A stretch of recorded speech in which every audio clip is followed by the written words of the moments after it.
प्रश्नोत्तररत्नमालिकां वक्षे नागनरामरवन्द्यं देवं देवाधिपं वीरम्। बोले आचार्य गुरु विद्यासागर जी मुनि महाराज की, आचार्य पर्वमोघ वर्ष मुनि मुनि महाराज की।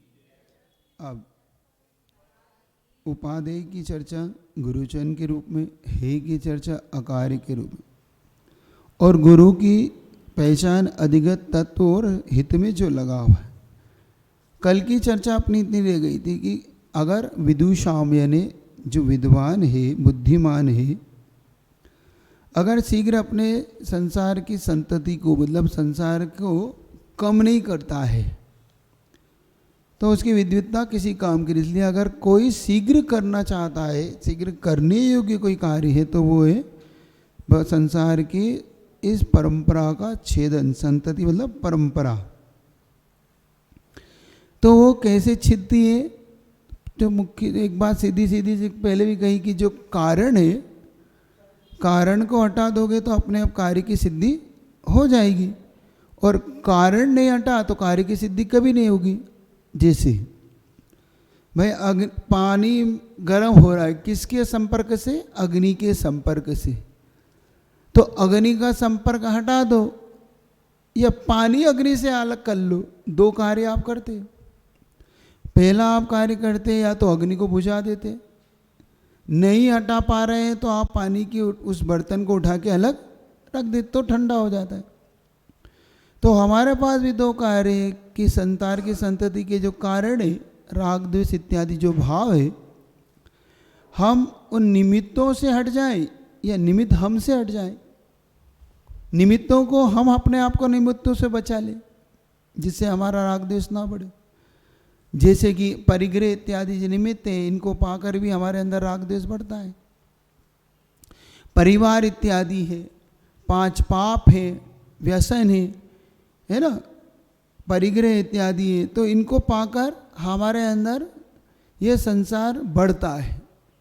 तो इनसे दूर होकर संसार घटेगा, तो इनको अपन हटाएं। तो ये उन्होंने कहा कि संतति यानी विद्वान जानता है कि मुझे कैसे संसार को छोड़े। और मोक्ष का बीज उन्होंने कहा सम्यक ज्ञान क्रिया सहित। बिना क्रिया के ज्ञान भारम क्रिया बिना। ज्ञान भार के समान है, अगर हमने उसको आचरण में नहीं डाला तो क्रिया का अर्थ यहाँ पर है चारित्र को लेकर ही ज्ञान का उपयोग, ठीक है। नहीं तो ज्ञान सिर्फ एक बुद्धि का विषय बन के रह जाता है, ज्ञान शब्दों के जाल बन के भ्रम बन के रह जाता है, वो कभी हमारा उद्धार नहीं कर सकता। लो तो इसलिए उस ज्ञान को सही दिशा, क्योंकि ज्ञान एक प्रकार की शक्ति है। ज्ञान क्या है?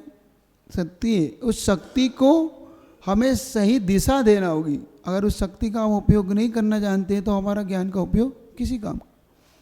जैसे धन एक शक्ति है, धन अच्छा भी होता है बुरा भी होता है, तो ज्ञान भी अच्छा भी होता है।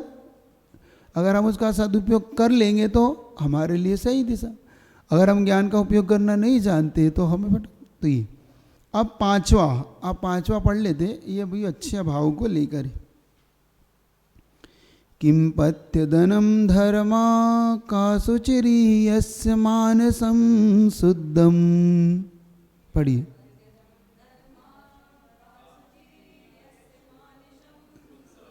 का पंडितो विवेकी किम विस्मौ धीरती धीरता गुरुवा।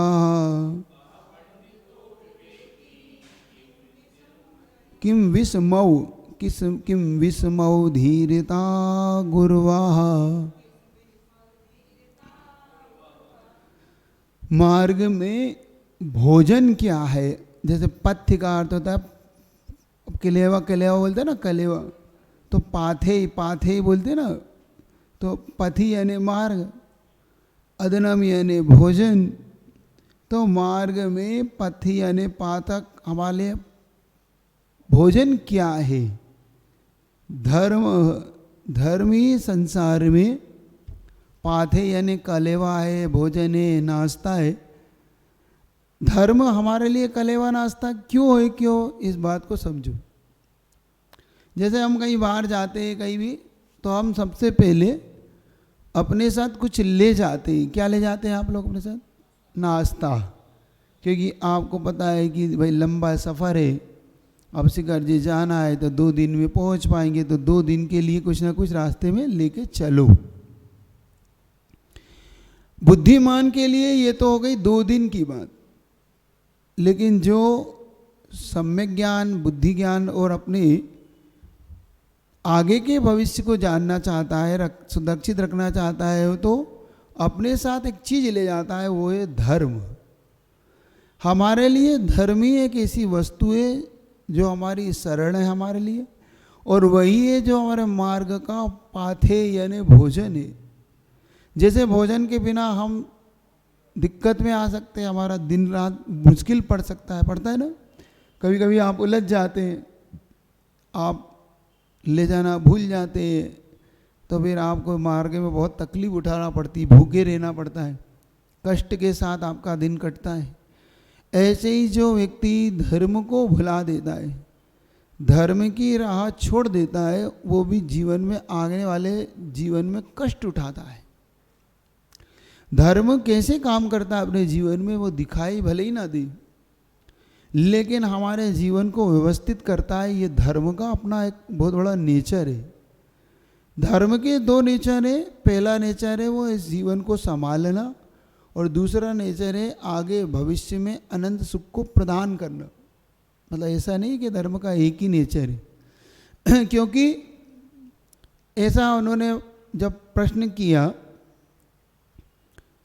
स्टॉप देश के अंदर, बहुत अच्छा है ना, कि जो 2 कोस चल सकता है वो, उसके लिए आधा कोस क्या मायने रखता है। मान लो कोई व्यक्ति कोई भजन को लेके 2 कोस तक जाने में उसे कोई दिक्कत नहीं, तो उसी भजन को लेके वो आधा कोस जाने में उसको कोई घबराहट होगी नहीं। वो क्या उसके लिए, जब आधा कोस मतलब 2 किलोमीटर जा रहा है तो आधा किलोमीटर उसके लिए क्या भजन रखता है।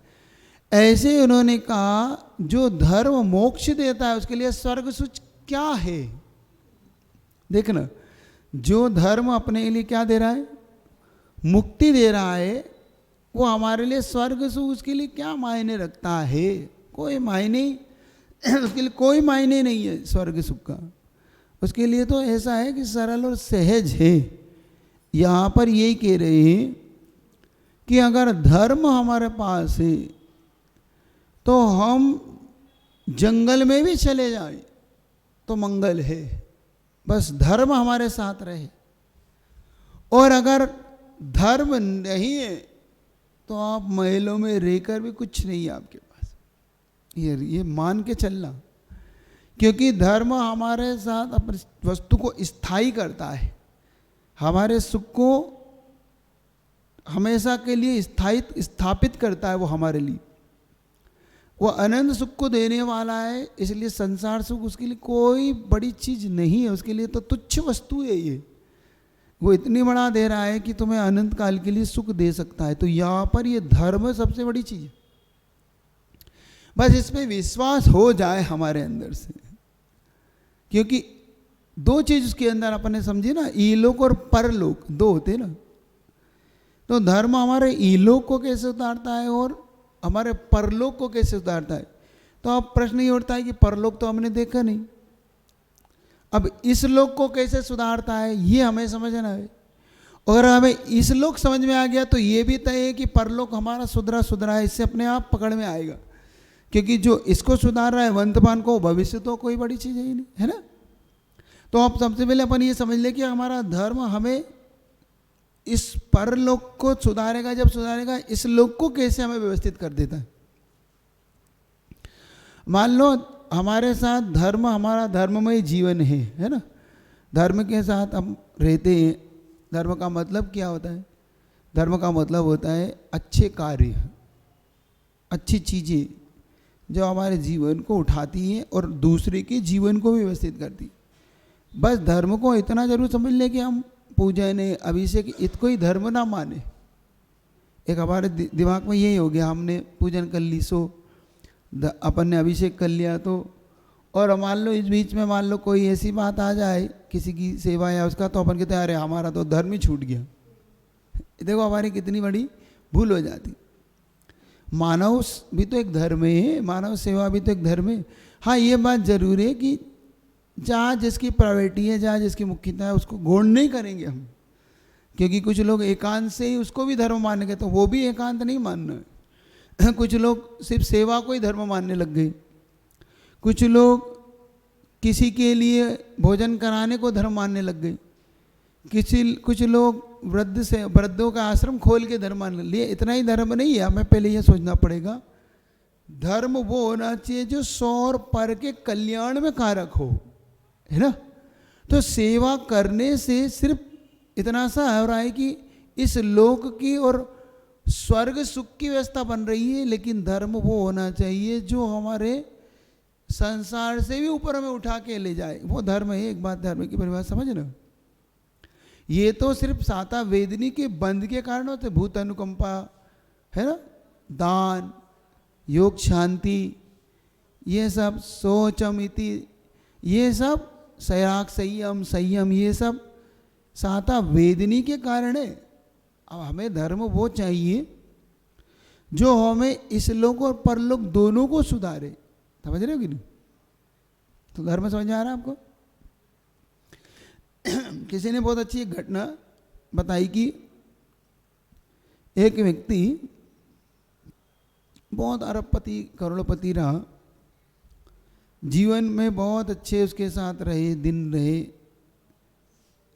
और कहते हैं उसके पास 4 उसकी पत्नियां थी, ऐसा उन्होंने दृष्टांत में उस चीज को रखा। अब उसके जीवन में एक दिन उसे बहुत बुखार या कहे उसके रोग ने घेर लिया, तो किसी ने कहा कि भाई अब तुम्हें अस्पताल जाना पड़ेगा, वहाँ भर्ती हो।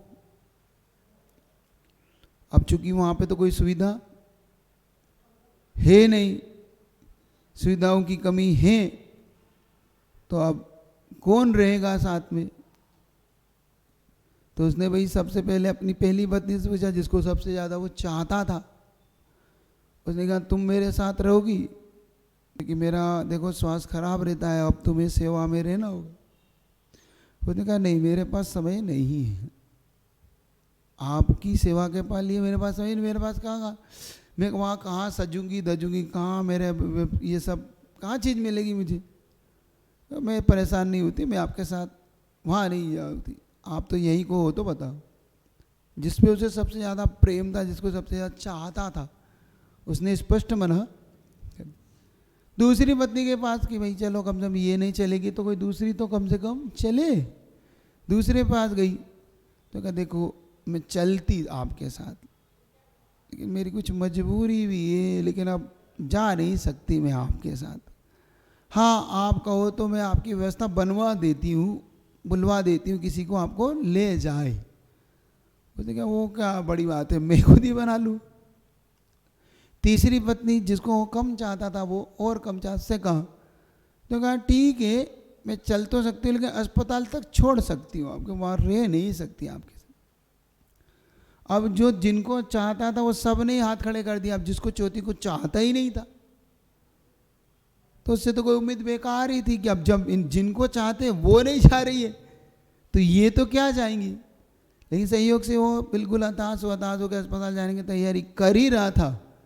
वो कहा भाई ठीक है अब नहीं, ये तो अब जो होगा देखेंगे। इतने में उसकी चौथी पत्नी ने आवाज़ लगा दी, ठहरो ठहरो। उसे पता पड़ा कि तीनों ने मना कर दिया। उसने कहा ठहरो कोई बात नहीं, मैं चलती हूँ आपके साथ। उसको आश्चर्य हुआ कि जिसको मैंने आज तक नहीं चाहा, जिसकी मैंने आज तक कभी पूछ परख नहीं, वो मेरे साथ चलने को तैयार है। अब वो अपनी चौथी पत्नी को लेके चला गया। इस दृष्टांत में वो क्या बताना चाहते हैं वो समझने का अपन पुरुषार्थ करें। 4 पत्नियां तो एक सिंबॉलिक हुआ उन्होंने दी। पहली पत्नी धन है, जिसको हम सबसे ज्यादा चाहते हैं अपने जीवन में, है ना। दूसरी पत्नी रिश्तेदार सगे संबंधी है, जिनको भी हम बहुत चाहते हैं। तीसरी शरीर है, इसको भी हम बहुत चाहते हैं। और चौथा धर्म है, जिसको हम बिल्कुल नहीं चाहते, है ना, है ना। अब पहली पत्नी धन है, अब धन से कहा कि भाई तुम चलो, अब मेरा मरण होने वाला है, अब अस्पताल मतलब, और हमें यहाँ से परलोक में जाना है। तो पहली पत्नी धन से हम कहते कि चलो मेरे साथ चलो, कम से कम तुम तो चलो, तो कि नहीं मैं तुम्हारा साथ नहीं जा सकती, मुझे तो सजने धजना, मुझे वहाँ कहाँ मिलेगा तुम्हें, मतलब तुम नरकों में जा रहे हो, मेरा वहाँ क्या काम तिरंज गति में जा रहे हो, मेरा वहाँ क्या काम है, मैं आपके साथ नहीं जा सकती, मैं घर में रह के आपको यहीं से ही व्यवस्था बताओ तो बता देती हूँ। मतलब धन हमारे साथ, और जिसको हम सबसे ज़्यादा जान से भी ज़्यादा पत्नी को नहीं कहते मैं तुम्हें जान से ज़्यादा चाहता हूँ, वो भी कह रहा है धन से मैं तुम्हें जान से ज़्यादा। कितनी विडंबना है कि जिसको चाहना चाहिए उसको हम नहीं चाह रहे, और जिसको नहीं चाहना है उसे हम सबसे ज़्यादा चाहते हैं। देखो लक्ष्मी का एक रूप देखना आप, लक्ष्मी बहुत कम बैठी मिलती है, लक्ष्मी हमेशा खड़ी मिलती है, देखा आपने। धन की फोटो देखा करो तुम, उस फोटो से तुम्हें समझ में आएगा कि ये गति क्या है इसकी, वो हमेशा खड़ी मिलती है। तो किसी ने पूछा कि धन की लक्ष्मी का फोटो का खड़ा क्यों मिलता है, तो उसने कहा सीधा सीधा सिद्धांत है उसका, वो किसी की सगी नहीं है, वो हमेशा इधर से उधर, उसका नेचर है इधर से उधर होना। आज इसकी है, कल उसकी है, कल तीसरी है, कल चौथी है, पांचवी, वो कहीं टिकती नहीं है। वो कहती मैं टिक नहीं सकती, मेरा तो उपयोग करो बस, या तो मुझे दान दो, या मुझे भोगो, या तो नाश है। मैं तुम सोचो कि मैं तुम्हारे पास रह जाऊं, वो मेरा काम नहीं है, मैं मतलब रुक नहीं सकती। तो पहली पत्नी तो आपको मना कर दिया। दूसरी पत्नी रिश्तेदार है, तो कहते मैं तुमको छोड़ आऊंगा तुम्हारी व्यवस्था बना दूंगा, लेकिन तुम सोचो कि साथ में नहीं जाऊंगा शमशान तक तो मैं वहां तक छोड़ सकता हूँ, व्यवस्था बना सकता हूँ।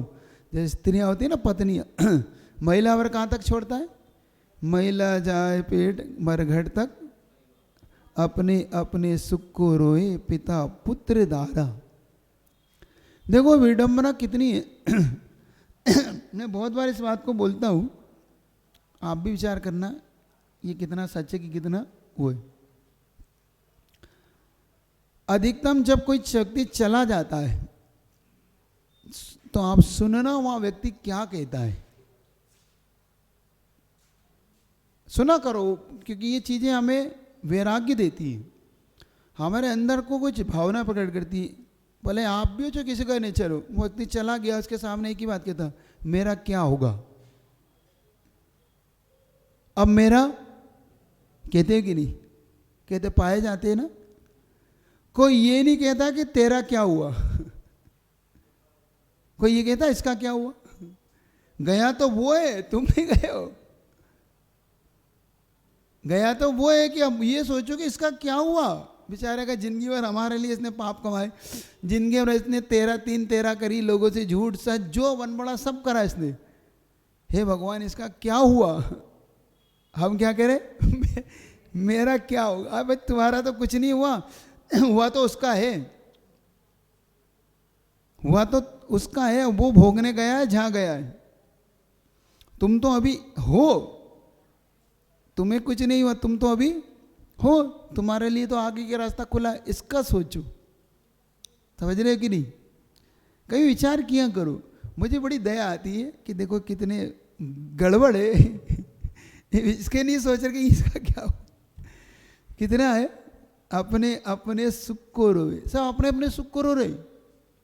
तू बाढ़ में जा, कहीं चला जा, मुझे कोई मतलब नहीं, तू मेरे की व्यवस्था बना के जा, है ना, तुम्हें दिखे जहाँ चले जाओ, कोई मतलब नहीं। कभी कभी आप गुस्से में कह भी देते हैं, हाँ तुम्हें दिखे जहाँ चले जाओ, मेरी व्यवस्था पहले बना दो, फिर तुम्हें दिखे जहाँ जाना नहीं कहते कोई कहा हो तो। इससे नहीं, आपको इससे समझ में नहीं आता कि कितना स्वार्थी है सामने वाला, कितना निजी स्वार्थ में डूबा हुआ है कि वो एक ही बात के लिए कह रहा है कि मेरी व्यवस्था बना दो। तो देखना आप बच्चों से आप क्या कहते हो, मुझे तो बड़ा होता है, ऐसा होता है। जैसे कि मान लो कोई बच्चा वैराग्य के मार्ग में बढ़ रहा है, मान लो, तो माता पिता कह देते हमारी व्यवस्था क्या है, तुम तो जा रहे हो, हमारी व्यवस्था तो बनाओ, तुम ऐसे ही पढ़ा लिखाया क्या हमने? तो समझ में आएगा इन्हें क्यों पढ़ाया लिखाया है। स्पष्ट कहते हैं वो, हमें इसीलिए पढ़ाया लिखाया आपको, हमने इसलिए बड़ा किया था कि हमारे ज़िंदगी में ऐसे छोड़ के चले जाओ आप, पहले हमारी व्यवस्था बनाओ, फिर जाते रहना तुम वैरागी लेते रहना दीक्षा में। कि हाँ ठीक है, समझ में आ गया कि हमसे क्या चाहते हो, हम मतलब हमारे लिए क्या आपका मन में भाव है, समझ आ रहा? तो कुछ समझने का पुरुषार्थ करना। तो दूसरी पत्नी नहीं मना करनी। तीसरी पत्नी अपना शरीर है जो अपने से बिल्कुल भिन्न अभिन्न होकर रहती, एक में एक होकर रहती। वो कहती कोई बात नहीं, अब ज़्यादा से ज़्यादा मैं तो शमशान तक तुम्हारे साथ चलती हूँ। ये गया मरघट से पहले, मतलब ये डोल, ये पहले ने कहा तो स्पष्ट मना कर दिया कहीं नहीं जा रही। दूसरे ने कह दिया भाई मैं आपके घर तक चल, घर से बाहर व्यवस्था बना देती हूँ। तीसरे ने कहा कोई बात नहीं, ज़्यादा ज़्यादा तो मैं आपको मरघट तक ले चलती हूँ। तो मरघट तक चली गई, दरवाजे तक तो महिला वर्ग, ठीक है, परिवारजन, बाकी फिर उठा के आरती जाती है तो शमशान में। अब तीन तो तुम्हारे साथ जा नहीं रही है, अब चौथी बची है जिसको तुमने कभी नहीं चाहा, कभी उसके प्रति कोई अपना कोई अच्छा भाव नहीं रखा, हमेशा उपेक्षा की, हमेशा उसके लिए अब भाई समय नहीं है, देखूँगा बताऊँगा। जब जब धर्म की बात आती है तो क्या कहते हो, आज तो समय नहीं, कल देखूँगा, अब कल कर लूँगा, पूजा कल कर लूँगा, अभिषेक कल कर लूँगा, या स्वाध्याय फिर कभी कर लेंगे, चलो अब फिर कभी दर्शन बाद में कराएंगे। मतलब हमारे मन में जिसकी हमेशा उपेक्षा रही वो कह रही कोई बात नहीं मैं तुम्हारे साथ हूँ, चलती हूँ, चलो ठीक है। तो भैया सबसे अच्छा तो यही है कि जो चौथी है उसी की फिक्र पाल लो, वही अपने साथ जाने वाली है, ठीक है ना। चार पत्नी समझ में आ गई। जो चौथी है वही जाने वाली, और वो चौथी है धर्म। अब देखो इन्होंने क्या कहा कि किम पथ्य धर्म, धर्म, धर्म ही रास्ते का पाथे, ये मार्ग का अपने को, अब मार्ग क्या है और मंजिल क्या है, मंजिल तो अपनी मोक्ष है। अपन ने ये पहली गाथा से जोड़ लिया कि किम तरुर मोक्ष बीजम, है ना, मोक्ष का बीज क्या है, तो सम्यक ज्ञानम क्रिया सहितम, तो सम्यक ज्ञान क्रिया सहित मोक्ष है। तो मोक्ष नहीं मिलता है जब तक रास्ते में, हमें कैसी बनेगी बात, तो उन्होंने कहा धर्म। हम रास्ते में कैसे रहेंगे, जब तक हमें भाई जब तक मुक्ति नहीं मिलती तब तक हमारा रास्ता मार्ग तो जाना है। तो उन्होंने कहा धर्म को रख लो अपने साथ। जब तक धर्म है संसार में कहीं डर नहीं, एक बात याद रखना, इतना अटल विश्वास हमें करना पड़ेगा। अभी है नहीं, अभी तो हम डामाडोल हैं, अभी तो धर्म के बारे में हमारी जो कुछ है चौथी पत्नी की भावना बता दी कि वो है। तो अभी हमें धर्म पे इतना विश्वास है कि वास्तव में यही है जो हमें सारे संसार के पुण्य को यही इकट्ठा करके हमें देता है। हमारा पहले ये विश्वास हो जाए तब हमारा अपने आप ही इस धर्म के प्रति फिर हमें आपसे कभी नहीं कहना पड़ेगा, तुम्हें से कभी नहीं कहना पड़ेगा कि तुम धर्म करो। धर्म तुम्हारे जीवन में घुल मिल जाएगा, मतलब ऐसा हो जाएगा कि उसके बिना तुम रह नहीं पाओगे। हर चीज छोड़ दोगे लेकिन रह नहीं पाओगे, याद रखना इस बात। तो ये कहा मार्ग में भोजन क्या है, तो धर्म। फिर सुचिर ई यस्य मान संशुद्धम, इस लोक में सुचिता क्या है, सुचिता का मतलब शुद्धता क्या है, पवित्रता क्या है, पवित्र कौन है। यस्य मान संशुद्धम, जिसका मन पवित्र है। क्या पवित्र कौन है, जिसका मन शुद्ध है वही पवित्र है। कितनी बड़ी बात है ना, कि तन की पवित्रता अपने हम पवित्रता को ज्यादा नहीं, क्योंकि अपने स्नान व्रत रख दिया, मतलब इसका मतलब है तन की पवित्रता को ज्यादा महत्व आचार्यों ने पहले से ही नहीं दिया, और दिया होता तो स्नान व्रत नहीं रखते वो। समझना इस बात से कि तुम्हारा तन पवित्र है या नहीं है उससे ज़्यादा कोई मैटर नहीं है, मैटर है तो तुम्हारी मन की पवित्रता कितनी है। और मन की पवित्रता है तो फिर हमारे पास सब है। तो जिसका मन पवित्र है, मन शुद्ध है, उसके लिए संसार में ज़्यादा फिर कुछ भी नहीं। और वही अब इसी चेन को धर्म से जोड़ लेना। धर्म भी पवित्र मन में टिकता है। दोनों बातें, जैसे कि एक बार आपसे चर्चा करने की बात इधर कि हम भगवान को कहाँ बिठाएं, हमारे हृदय में। अब हृदय में कैसे बिठाएं, जब वो पवित्र हो, क्योंकि भगवान को अपवित्र जगह पे तो बिठाना बेकार है। भगवान को कहाँ नहीं बिठा सकते अपन, अपवित्र स्थान में बिठा सकते। गंदा हो, मेला कुचेला हो, धूल धप्पड़ लगी हो, गंदगी पड़ी हो, जहाँ पर बहुत कुछ कचरा हो, वहाँ भगवान को बिठाना।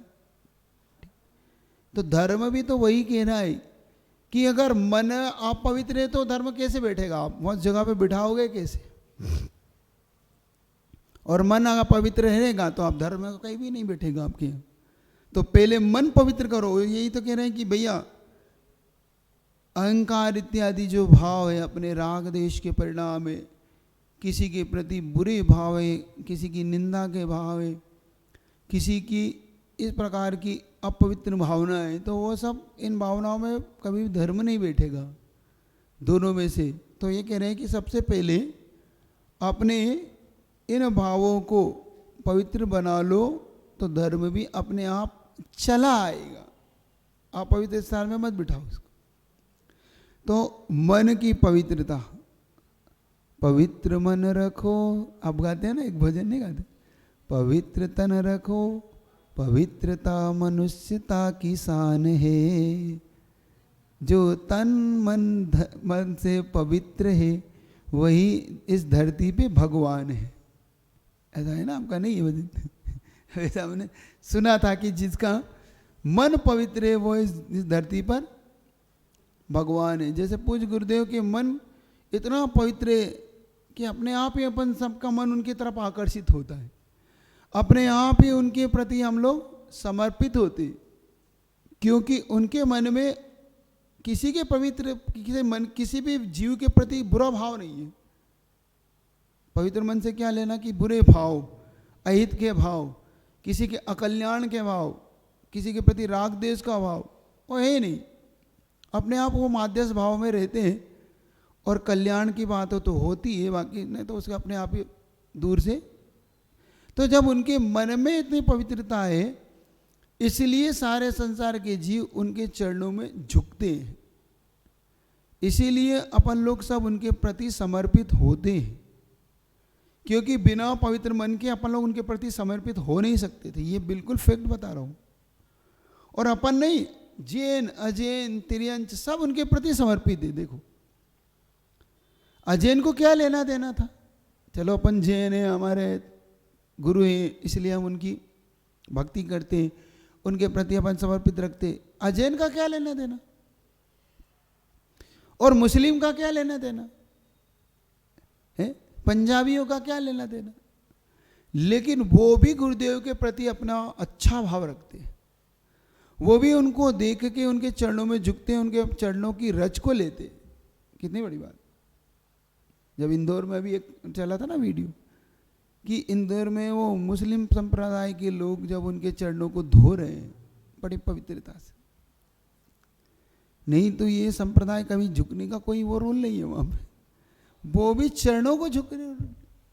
तो इससे लगता है कि सार्वभौम में यही है कि वो सबके लिए प्रति और सबका उनके प्रति कोई राग देश नहीं है, उनके प्रति सब अपने आप ही झुकते चले जाते, झुकते जाते, उनके पर आकर्षित होते। ये कौन सी वस्तु है, कोई धन नहीं है, दिगंबर शरीर है, कोई वस्त्र नहीं है शरीर पे, कौन सी वस्तु है जो उनको आकर्षित कर गई, वो पवित्र मन उनको आकर्षित कर गया। ये समझना इस बात, क्योंकि वो लोग क्यों आकर्षित हो रहे हैं, उनसे क्यों हर व्यक्ति जुड़ना चाहता है, क्यों उनके प्रति हर व्यक्ति चाहता है कि मुझे एक ग्रास देने को मिल जाए, मैं उनके चरण की धूल ले लूँ, मुझे टच करने को मिल जाए। कोई लोग तो टच होके ही पागल हो जाते नहीं होते, इतना सा छू लेते गुरु जी को तो ऐसे ऐसे बिल्कुल कई सालों तक बताते रहते कि हमने गुरु जी को वहाँ ऐसे बस इतना सा टच करा, आज तो मज़ा आ गया, और सालों याद रहती है वो बात। वो भी याद रहता है कि कभी हमने गुरुजी ने हमारी तरफ ऐसे आंख उठा के देखा और मुस्कुरा दिया था। अब इतनी सी बात जीवन भर उसे खुशी देती है। उन्होंने हमें देखा, हम उनके पास बैठे, उन्होंने हमसे बात कर ली। देखना कई लोग जब मिलते हैं ना तो उनके दीवानेपन पागलपन को देख के मुझे अच्छा लगता है उनको, कि गुरुजी के प्रति इनका कैसा गजब का आकर्षण। आते हैं जैसे अब जब दिल्ली तरफ थे हम लोग पश्चिमी पे, तो वो लोग गुरुजी को, क्योंकि आप लोग को तो सहज मिल जाते हैं गुरुजी, इसलिए आप लोग को शायद फिर भी इतना ना हो। उनके तुलना में कह रहा हूँ मैं, उनकी तुलना में फिर कह रहा हूँ, क्योंकि उन्होंने अभाव देखा है गुरुजी का।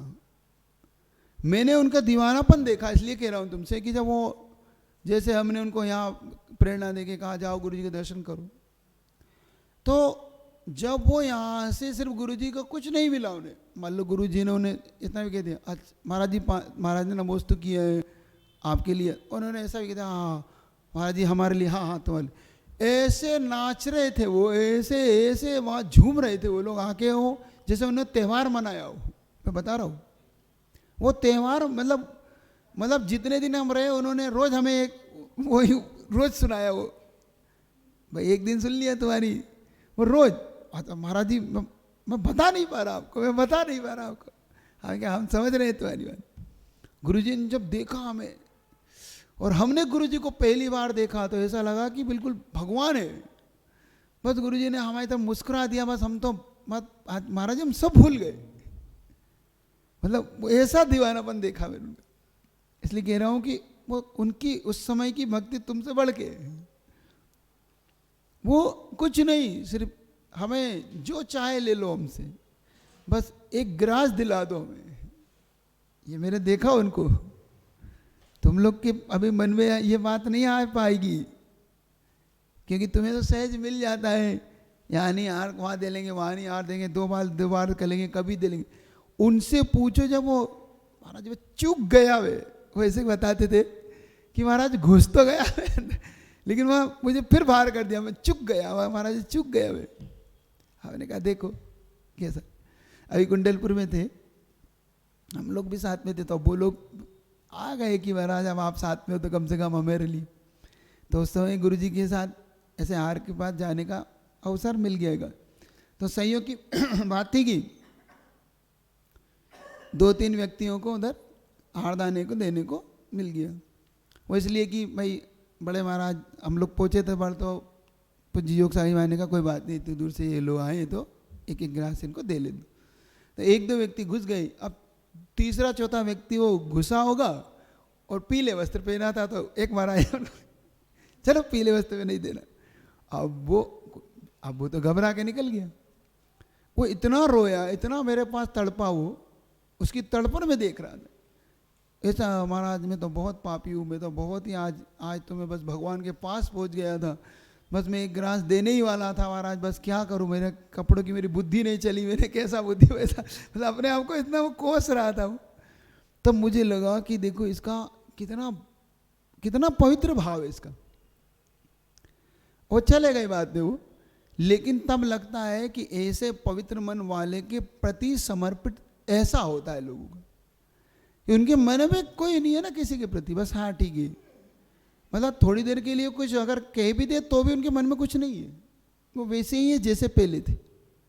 बहुत बार लोग पूछते हैं आचार्य जी आपको टेंशन नहीं होता, इतने शिष्य हैं, इतने शिष्य हैं, इतनी ब्रह्मचारी, इतनी ब्रह्मचारिणी है, इतने समाज है, लोग हैं, इतने क्षेत्र हैं, अब सारे ही आपके ऊपर ही झूमते रहते हैं, आपके ऊपर लोग आपके बारे में बुरा भला भी कह देते हैं, कुछ लोग आपकी तारीफ भी कर देते हैं, है ना, कहते हैं करने वाले सब तरह के होते हैं। तो गुरुजी कहते हैं कि देखो मैं कुछ भी टेंशन नहीं लेता, वो आता है, वो मुझसे सुनाता है, मैं सुन लेता हूँ ताकि वो हल्का हो जाए, लेकिन मैं भारी नहीं होता मैं भारी, सुनाता है, मैं सुन लेता हूँ, मैं अपनी सामायिक में बैठता हूँ, सब भूल जाता हूँ, तुम जानो तुम्हारा काम है, मतलब मैं तुम्हारा टेंशन नहीं ले सकता। और यही उनकी पवित्रता का राज है, क्योंकि वो लेते ही नहीं, ओढ़ते ही नहीं किसी के प्रति, बस हमेशा अपने जितना कर्तव्य वो करा, अपना आशीर्वाद देना कर्तव्य था, आशीर्वाद दे दिया, अब इससे ज़्यादा अपने हाथ में क्या है। सो ठीक है, इसके पुण्य में अब बाकी इसके पुण्य करता रहेगा। ये जो मतलब अनासक्त भाव है उनका। अब देखो हमारे अंदर पवित्रता क्यों नहीं आती, क्योंकि हम कर्ता बुद्धि से करते काम, हम आसक्ति से करते हैं कोई काम। कितना अंतर है। जब हम रच पच जाते हैं और जब हम रचेंगे पचेंगे तो नियम से राग द्वेष होगा, और कर्तव्य बुद्धि से करने से राग द्वेष नहीं होता। हमने कर लिया, हमने हमारा काम था, हमने कर लिया, बाकी वो उसके बाकी में क्या कर सकते। और जब उसमें कर्ता बुद्धि लगाने लग जाते कि नहीं मेरे बिना तो होगा नहीं, मैं कैसे करूँ तो बस समझो यहीं से अपना राग द्वेष शुरू हो जाता, अच्छा बुरा शुरू हो जाता, और यहीं से पवित्र मन फिर अपवित्र होने लगता है। क्योंकि अब किसी का अच्छा चाहोगे तो किसी का बुरा होगा, ये बात भी है, होता है कि नहीं होता। किसी का भला करने में किसी का बुरा हो जाता है, वो करना नहीं चाहते, अपने आप ही वो होने लगता है। इसलिए पवित्र मन चाहते हो तो कर्ता बुद्धि नहीं लाओ, कर्तव्य बुद्धि लाओ। समझ रहे पवित्र मन कैसे बनेगा। अब क्योंकि लगता था कि महाराज बनाना तो हमको भी है, हम भी पवित्र मन बना सके, कोई उपाय बताओ। उसका उपाय यही है कि पहला उपाय तो महाव्रत है। महाव्रत लेने के बाद तो अपने आप ही आधा टेंशन ना आधाव का लेना ना माधव का देना, आधव माधव का कोई लेन देन अपने को करना ही नहीं। भाई आया सो आशीर्वाद, गया सो ठीक। अब इससे ज्यादा क्या करेगा बताओ, है ना। और महाभारत नहीं ले पा रहे, अब हम ग्रस्त हैं, अब हम क्या करें। तो फिर कर्तव्य बुद्धि को रखो, ग्रस्त में रहो, गृहस्थी बसाई है, गृहस्थ धर्म का पालन करो। गृहस्थ धर्म का पालन करते करते एक अनासक्त भाव अपने मन में पैदा करते रहो। मतलब होता नहीं है लेकिन इसको पैदा करना पड़ता है, बार बार उसकी ओर जाना पड़ता है। मान लो कोई संक्लेश हो रहा है तो संक्लेश हमारे सम्यक दर्शन को क्षति पहुंचा रहा, सबसे पहले दिमाग में लाओ, ये मोहनी है। और अगर हम ज़्यादा मोह में पड़ गए तो ऐसा नहीं कि अनंत आनंद की ओर चला जाए। राग द्वेष हो रहा है किसी से, मान लो किसी से बहुत ज़्यादा ही उस पर गुस्सा आ रहा है, बहुत ज़्यादा उसके प्रति बेर का भाव हो रहा है, तब भी यही भाव सोचो कि ये सम्यक दर्शन को क्षति पहुंचा देगा। अपने आप ही अनासक्त होने लगोगे, बस आसक्ति नहीं। जैसे अपन उदाहरण देते हैं ना चक्रवर्ती का, वो उदाहरण इतना सरल और सहज नहीं है। वो है तो बहुत अच्छा उदाहरण, लेकिन उसको बनाने के लिए कई भाव लग जाते हैं उस उदाहरण को अपने ऊपर घटाने के लिए। कई भाव बोल रहा हूँ, क्यों बोल रहा हूँ, क्योंकि हम ऐसे हो नहीं पाते अभी। तो समझ रहे हो, अकर्तव्य मतलब कर्ता बुद्धि नहीं कह के कर्तव्य बुद्धि से करो। जो हमारे हाथ में है वो करेंगे, जो हमारे हाथ में नहीं उसके प्रति संकलेश नहीं। हमारा काम है सो कर दिया, और फिर अपने धर्म ध्यान की बुद्धि में लड़े। मतलब अपने आप को धर्म ध्यान बुद्धि में निष्ठ बनाया। सुबह भोजन बनाना सो बना दिया, अच्छा चीज अच्छा बना दिया आपके लिए, लेकिन उसमें कोई राग द्वेष नहीं करो। मतलब उसमें राग द्वेष कैसे बचे महाराज, वो तो होगा, वो कहाँ से बचेंगे। अब अच्छा बना तो अब मन में क्या आ रही है। अच्छा सही बता दो, अंदर से क्या चाहत है कि कोई मुख से ये कह दे कि बढ़िया आज का बहुत ही अच्छा है। नहीं होता। अच्छा ये होता है। अब वो एक ही बाप के संतान है ना सब, तो अलग से विषय कहाँ से आएगा। नहीं आया तो ये जो भाव आता है बार बार अपने अंदर कहीं टच करता है, हमें बार बार टच करता है। कोई अच्छी क्रिया करने के बाद अपनी करनी आप करे सिर औरन के डरता। जब अपनी करनी हो बुरी हो सो तुमने करा, और अच्छा हुआ सो हमने करा, मैंने किया ना। अगर कोई थोड़ा सा समझदार होगा तो कहता भैया अच्छा बुरा कुछ नहीं है, जो मेरे से बन पड़ा सो मैंने कर दिया।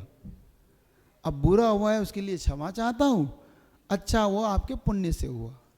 देखो बुरा होता है तो क्षमा मांग लेता है, क्या बुरा हो गया, मैं कर नहीं पाया, आपके लिए योग्य कार्य नहीं कर पाया, मैं आपके लायक नहीं कर पाया। एक बड़े व्यक्तियों की खासियत होती है, वो अच्छे कार्य करते हुए भी अंत में एक चीज़ कहते हैं कि भैया देखना, मैंने कर तो दिया है, फिर भी कुछ शेष रह गया हो तो भाई क्षमा करना कि आपके योग्य सम्मान कर नहीं पाया जैसा आप करना था, फिर भी छोटी मोटी मेरी चीज़ को आप अच्छी मान के स्वीकार कर लेना। और बुरा हो जाता है तो वो स्पष्ट कह देते कि हाँ भैया देखो, मैं आपके प्रति नहीं कर पाया, मैं शायद अच्छा नहीं करा आपके लिए, तो आप क्षमा कर। तो दोनों में वो अपने सिर पे ले लेते, अच्छाई आपके सिर डाल देते और बुराइयाँ अपने सिर डाल देते। और हम कैसे हैं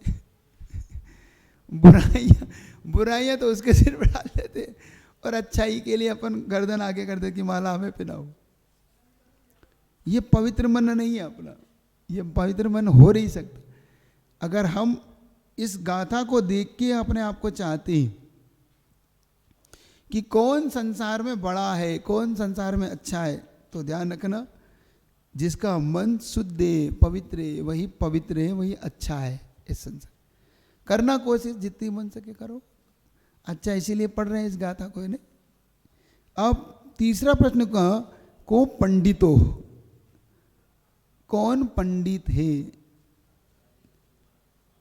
कौन संसार में पंडित है? तो उन्होंने कहा संसार में पंडित है विवेकी। कितनी गजब की बात लिख दी महाराज ने।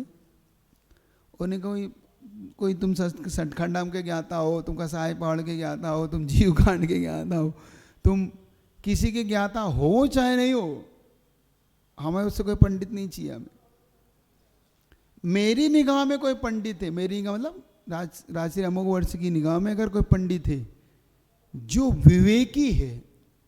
अब विवेकी कौन होता है? अब बहुत लोग पूछते हैं, अब यहाँ पूछो तुम कि महाराज आप कहते हो विवेक से काम लो, आप कहते हो औचित्य गुण रखो, आप कहते हो यही विवेक है। विवेक क्या है? विवेक का मतलब है जहाँ पर हम समय की मांग को समझते हो। विवेक का मतलब ये समझ रहे हो? मतलब ये नहीं, स्वार्थ के लिए नहीं कह रहा हूँ, नहीं तो उल्टी तरफ चले जाओ कि अपना समय देख के अपना काम करके भाग, वो नहीं, वो विवेक नहीं। मतलब जहाँ हम पर के हित के लिए क्या कर सकते हैं, हम बुराइयों से कैसे विवेक पूर्वक बच के निकल सकते हैं, वो विवेक है। विवेक से काम लो, आचार्य से बहुत इस शब्द को यूज करते हैं। कोई उलझन भरा प्रश्न पूछो ना, हाँ विवेक से काम लो, वो समझ में नहीं आता क्या विवेक से काम। कभी कभी गुरुदेव बहुत कठिन प्रश्न दे देते, वो कठिन प्रश्न बहुत कठिन हो जाता है। मान लो पूछा कि आचार्य से कहाँ जाए, तो अब उन्होंने कहीं बता दिया कि वहाँ देख लो, फिर वहाँ पे कोई उलझन हो लगी तो कहते विवेक से काम लो। अब भैया क्या विवेक से काम लो? सीधा सीधा बता दो कि प्यार करना कि नहीं करना, सीधा सीधा बता दो कि वहाँ उससे व्यक्ति से बात करें या उस व्यक्ति से क्या, विवेक से काम लो, औचित्य गुण का प्रयोग करो। औचित्य गुण तब समझ में आता है कि विवेक क्या चीज होती है। समझ रहे हो? एक विवेक गुण है आपका, पता है आपको? दाता के 7 गुण होते हैं, पता है आपको? नहीं पता? अब विवेक गुण जानते हो उसमें क्या होता है? अब इस बात को समझ लेना तो समझ आएगा विवेक गुण क्या है। विवेक गुण क्या है बताओ, क्या है? नहीं वो तो आ गए हारदान पे। नहीं ये तो एक विवेक हो गया, हर जगह विवेक। जैसे आपने हारदान का कहा है, बहुत अच्छी बात है, चलो कब से इससे ही शुरुआत कर देता हूं कि आहार में भी विवेक रखना। क्या विवेक रखना? वृद्ध है, जवान है, युवा है, बालक है, साधु कौन है, अब उसके हिसाब से उसे हमें आहारदान देना है।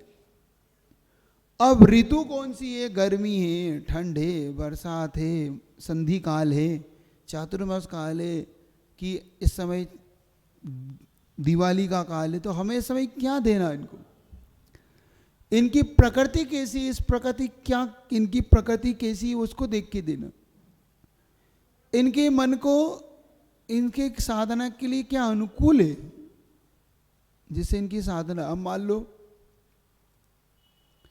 कोई, अब एक बात बता दूं मैं, अब चलो उसकी, कोई लोग जैसे कहते हैं गरिष्ठ मत दो, गरिष्ठ मत दो,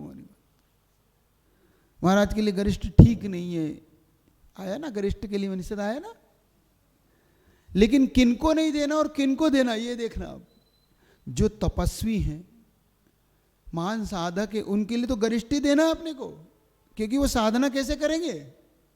जैसे चंद्रप्रभ सागर जी महाराज, अब 3 उपवास, 5 उपवास, एक आहार एक उपवास, उनका जीवन भर चलता रहता है, बिहार तक में करते रहते। अब उनको हम लौकी और ये खिला दे तो क्या उनके उपवास चलेंगे, क्या उनका शरीर चलेगा। हम दे दें एक सूखी रोटी दे दें और एक घिया सब्जी दे दो, एक दाल दे दो, हो गया काम। उसमें भी हरी तो लेते ही नहीं वो, मान लो हरी नहीं लेते, मीठा नहीं लेते, नमक नहीं लेते। अब अपना विवेक काम करे वहां पे कि भैया ये तपस्वी साधु हैं, अब इनके लिए क्या देना है, सो अब दो तुम, अब दो घी, अब दो बादाम के हलवे, अब दो, क्योंकि इनको कल फिर उपवास करना है। अब दो इनको जल, ऐसा जल जिससे कि इनके लिए भाई साधना हो। हम और जिनको पच नहीं रहा उन्हें तो हलवा,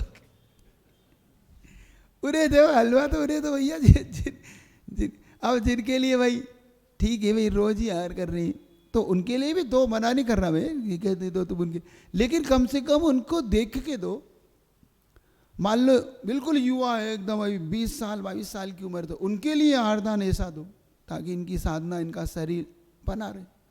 अब 70 साल के हो रहे हैं, सो उन्हें उस हिसाब का आहार दो। अब दांत ही नहीं है, अब तुम उन्हें बाफला पकड़ा दो, वो क्या क्या बाफला खाए है, और एकदम पार्टी वाली, वो भी महाराज अच्छी है, बिल्कुल बढ़िया है, कठोर है, तो क्या खाएंगे। अब उनके लिए वैसे ये विवेक, ऋतु है, मान लो ठंड गर्मी है, तो अब महाराज के लिए हमें क्या करना है, कैसे महाराज की भैया रात कटेगी, सो यहाँ पे किस प्रकार के पर्दे डालो, हवा ना लगे, ठंड का मौसम है, गर्मी का मौसम है, तो भैया यहाँ पे कैसे करना, ये विवेक है।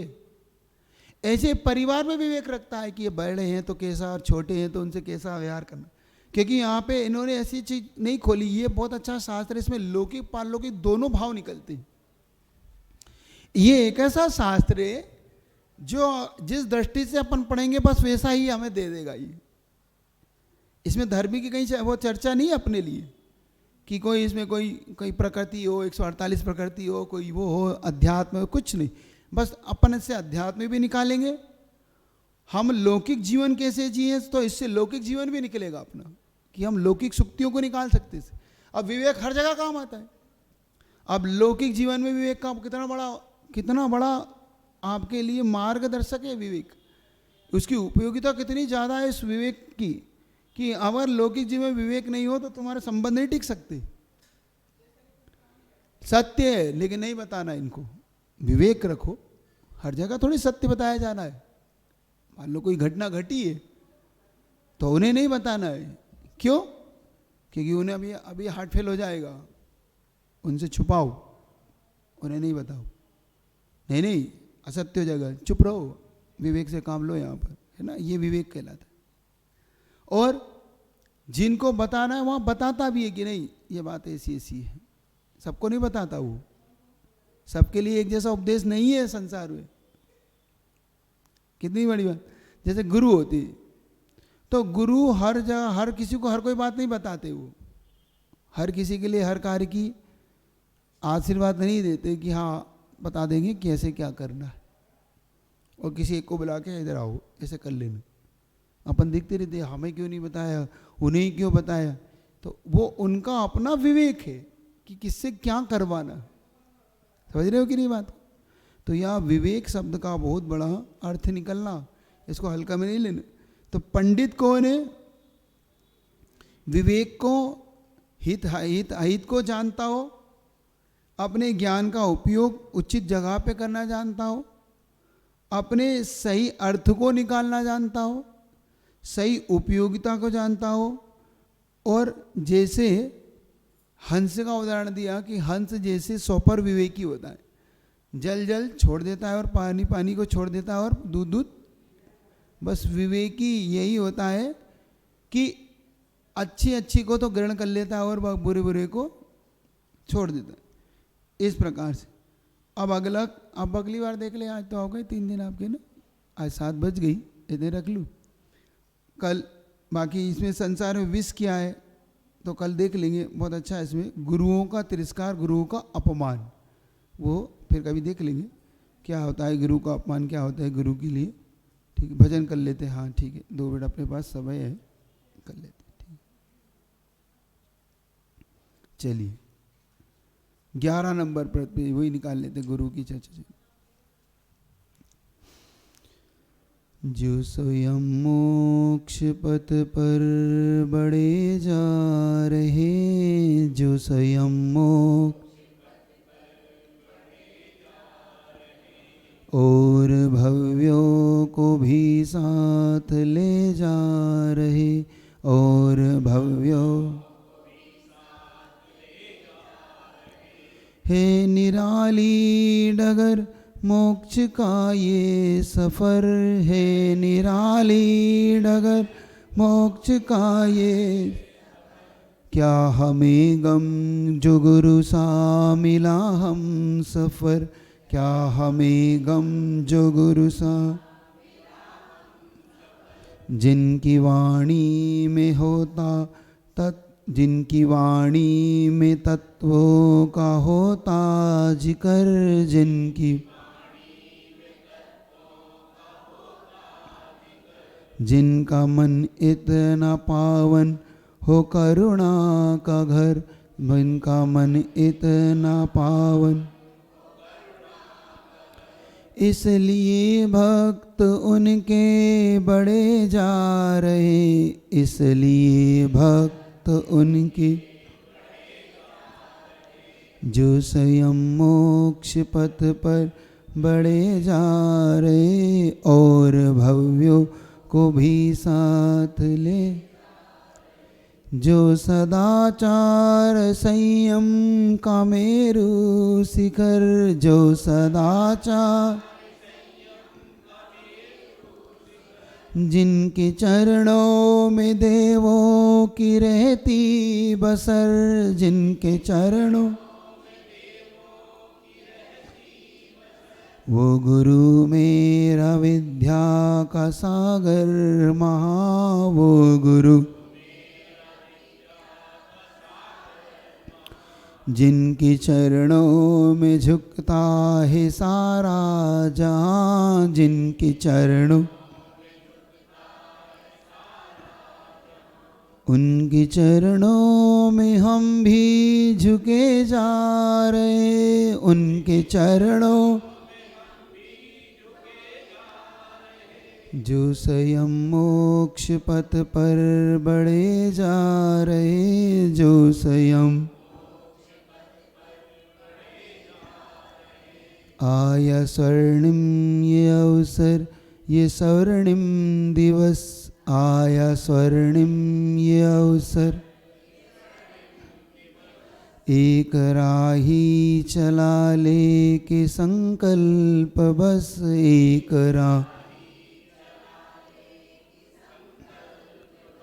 आत्मा के अलावा परिग्रह है सब, आत्मा के अलावा छोड़ दो साथ उनका अकेला हो अब, छोड़ दो साथ उनके पीछे भी लाखों चले जा रहे, उनके पीछे जो स्वयं मोक्ष पथ पर बढ़े जा रहे, और भव्यों को भी साथ ले जा, जिन वाणी के ज्ञान से सूझे लोग सो